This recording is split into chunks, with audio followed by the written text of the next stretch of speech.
ओम शांति। 9 दिन के नवरात्रे करने के बाद 10वें दिन हम दुशहरा मनाते हैं। दुशहरे पर रावण का दहन करते हैं। लेकिन क्या मैंने अपने अंदर के रावण को मारा है?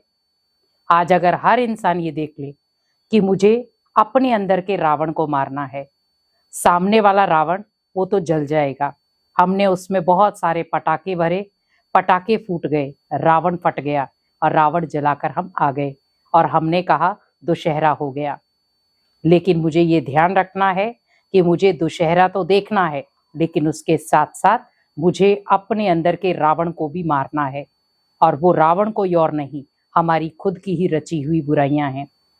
क्योंकि आज इंसान अपने गुस्से पर कंट्रोल नहीं रखना चाहता, आज इंसान अपनी इच्छाओं पर कंट्रोल नहीं रखना चाहता और आज कहीं ना कहीं बहुत दुख झेलने पड़ रहे हैं। व्यक्ति जहां चाहता है मैं अपनी इच्छाओं को सीमित कर दूं, वहां इच्छाएं और बढ़ रही हैं। एक दूसरे को देखकर हमें इच्छाएं आज चालू हो जाती हैं, मुझे भी ये चाहिए। और जब ये चाहिए चाहिए की भावना आ जाती है तो हम कई बार बहुत सारे गलत रास्तों में भी आ जाते हैं। लेकिन हमें ये ध्यान रखना है कि जैसे रावण को हमने 10 शीश वाला दिखाया, वैसे हमारे अंदर भी बहुत सारी बुराइयां हैं। हमें उनका भी गला काटना है, हमें उनको भी खत्म करना है। मुझे ओनली रावण को जलाना नहीं है, लेकिन अपने अंदर के रावण को खत्म करना है। और वो आप तभी कर सकते हैं जब आप ज्ञान का तीर लगाएंगे। आपने देखा होगा जब रावण का दहन होता है उससे पहले राम उसको तीर लगाता है। तो वैसे ही आप ध्यान रखें कि जब आप अंदर से बुराइयों को खत्म करना चाहेंगे, उसके लिए आपके पास ज्ञान होना बहुत जरूरी है। हमें अंदर से भी बुराइयों को नष्ट करना है और जब हम अपनी आंतरिक बुराइयों को नष्ट कर देंगे तो हम सच्चे इंसान बन जाएंगे। और जैसे हम कहते हैं राम की सेना थी, अगर हम भी अपनी बुराइयों को ख़त्म कर दें तो हम भी राम की सेना में शामिल हो सकते हैं।